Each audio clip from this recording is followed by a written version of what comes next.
Welcome to the Pagan Parenting Podcast. My name is Reverend Janet Callahan, also known as Lady Erin Rod, and I'll be your host today. In this episode, we are going to talk about two things. First, we're going to talk about Yule, and then we'll have a short commercial break. And then we will talk about a pagan parenting book that I read recently called The Magical Family. For those of you who have read my blog off and on over the years or have listened to other stuff I've done a ton of reviews on various pagan parenting books. Most of them date back to my days in high school and college, that when I first acquired them. And so a lot of the stuff that's out there is really old, so it's nice to have something that's really new to read through and investigate and think about. So with that, let's get back to the first topic, which is Yule. So now that we're through Samhain, or Halloween, as some of you will refer to it, our next big holiday is Yule. A lot of people get tied up in the idea of whether Yule is a cognate of Christmas or whether it's just like Christmas, and how many Christmas traditions they need to carry over or not carry over. And I really think this is one where it's really up to you, right? The whole holiday is about getting through the darkest part of the winter. It involves lots and lots of lights, and it involves spending time as a family. Those are the big things, right? When I was a kid, we had multiple Christmas celebrations with different parts of the family, almost none of them actually on Christmas. But I have to say that those family celebrations are the things that I remember looking back, not so much the opening gifts. Opening gifts was a big deal at our house because we were money was pretty tight. You know, we were, when I was in elementary school, just above food stamps level. And many of my friends in our neighborhood were sitting right on that line, where sometimes they ended up with food stamps and sometimes not. Or if someone got laid off or got injured, then they were very quickly in a lot of financial difficulties. So from that perspective, we've tried really to limit the gift giving around here because, frankly, we have plenty of toys. My kids don't need more stuff. And we have enough money that during the year, if something comes up that they really want, we're likely to get it rather than waiting until their birthday or until Christmas. Luckily for them, their birthdays are in the late spring, May, June timeframe. So that helps spread everything out, whereas my birthday is at the end of December. So every time somebody said, well, wait and put it on your Christmas list, I knew that meant that I wasn't going to get it ever. And I really have tried to come at this from a position of abundance, and you know, we draw those things to us sometimes. So the more that we talk about how we have prosperity and abundance, that helps us bring that into our house and into our lives, and helps us perceive that we are richer than we think. Years ago, a priestess told me that Santa Claus was a pretty pagan dude. And I try and remember that most years, because people seem to get all up in arms about, well, what do we do about Christmas? What do we do about Santa? What do we do about stockings? What do we do? What do we do? The answer is you do what works for your family. If you maintain some Christmas traditions because you have extended family who really that matters to them, then that's what you do. It doesn't have to impact the way you go about living your life, or the way you go about celebrating your own holidays. Conveniently, Yule and Christmas are on 2 different days, so you can celebrate your own way on Yule and celebrate in a more secular way on Christmas. Santa is a pretty secular dude, not Christian in any sense of the word. But he is the spirit of giving, right? He's pretty magical. He comes down chimneys, even if you don't have one, and leaves toys that you want that he somehow magically knows about. He travels around the whole world in one night with flying reindeer. That sounds pretty magical to me, too. And in some respects, this priestess that was telling me this told me that they looked at Santa and gift giving as a ritual just like any other ritual.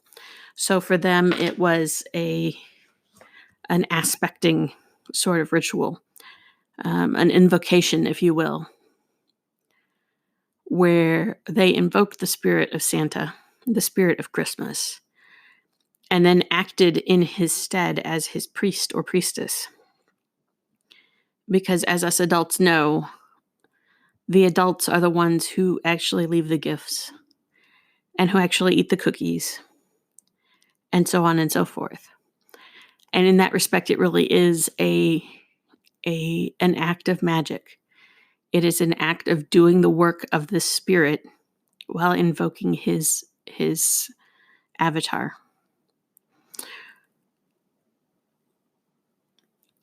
It's also a good time of year to just look around and figure out how to spread that same energy to other people. I know in the U.S., Thanksgiving is coming up, and there will be food drives for families who can't afford to make a big Thanksgiving meal. Thanksgiving is sort of a sketchy topic here at our house. My side of the family is Native American, my mom's side of the family, and I'm never quite sure what to do with Thanksgiving. But that's okay because my in-laws like having dinner together, and my dad likes coming up and having dinner with us. So we take that time to be thankful anyway. But that spirit of giving and in making sure that other people are fed and have warm clothes is a big one this time of year. That's really what this is about. It's about being together with people and about how we are working our way through the coldest, darkest part of the year, and how then the light returns. So I think really from that perspective, if you're keeping those things in mind, no matter what you do, the more of those sort of community values you share with your kids, the more pagan your Yuletide is. All right, so let's take a quick break, and I'll be back in just a jiffy. Welcome back. This is Reverend Janet Callahan again with the Pagan Parenting Podcast. This second portion of today's podcast, I want to talk to you about a book that I've just finished reading called The Magical Family, Pagan Living in Harmony with Nature. This is by Monica Crossen. It looks like from the notes in the front portion of the book that she's written a number of essays for Llewellyn's Herbal Almanacs and Magical Almanacs and those sorts of things. So she's not a newcomer to writing professionally. This is a pretty thick book. There's, what are we? Almost 300 pages before we get to the index and the bibliography. 280 pages. So in this book, she has basically two sections. One of them is about family magic. And in the various chapters, it talks about different magical and natural practices and the ways that you do magic when you work as a family, and about being a pagan family out in the real world, in that sometimes people that we or our children encounter are not always as nice as we would like them to be or as understanding. There's a lot of herbalism here and a lot of correspondences. And that probably comes from the fact that Miss Crossen is a master gardener. So that's a lot of her sort of background in the whole thing. The second part of the book goes through the Sabbats and has a chapter on each of them for how one might what you could do as a family for that holiday. I will say one of the things that I got stuck on is in the early part of the book, she talks about how the correspondences of elements and birth signs and children all go together. And as much as like I get astrology and all, there are some things about my kids that make them definitely not fit the sort of typical elemental patterns. And so from that perspective, it's always challenging for me to get through something that basically lays it out as this is how your kid probably is. Maybe that's because my kids are both autistic and have other disabilities. And so their version of normal and our version of normal here in this house are not everybody else's version of normal. Anyway, she has a really nice, for each holiday, she has a really nice kind of rundown of mythologies, gods, meanings, ways that the family can celebrate together, different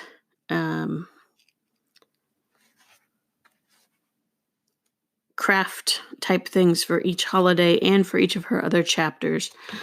She talks about like food preservation. She talks about herbal uses of herbal remedies and magical uses of herbs. She talks about making things like salves and lip balms, and about cooking, seasonal cooking, and that sort of thing. She also talks a lot about gardening, as one might suspect, being a master gardener and writing about things for pagan families to do. So all in all, I think it's a nice book. There's a lot of good information here. She does tend to skew very Wiccan. So if you're not Wiccan, that may require a little bit more creativity from you in terms of adapting what she's giving to something that you can use. But I feel like that happens in a lot of books. There aren't enough of us to have lots of different books from different perspectives. So that makes it hard to find anything in particular. So again, that was The Magical Family, Pagan Living in Harmony with Nature by Monica Crossen. And this was published. I should look at when it was published. 2017. So again, relatively new, especially considering that I think Ashley Ogia's Family Wicca book is from like 1994 and 95. And the same with Wicca Craft for Families. They're both like mid to late 90s type books. And the landscape as a pagan is very different now than it was then. So I think that impacts the way our books are written as well. As always, so that's about all I have for today. As always, feel free to message me with any questions or things you'd like me to talk about, or potential interviews or reviews. We are always looking for sponsors, of course. Also, check out paganparenting.info, which is my pagan parenting site, which has tons and tons of stuff. And check out my Patreon, where I'm talking about things that are going on and other projects that are in the works. That's patreon.com/Janet Callahan. This winter, I'm going to try and put together another pagan parenting book based on some of the essays and blog posts I've written before. And I'm hoping to get some new stuff up on the website soon. It's just a matter of squeezing a few more minutes out of a very busy schedule. With that, I hope that you will join us again next time. Thanks for listening.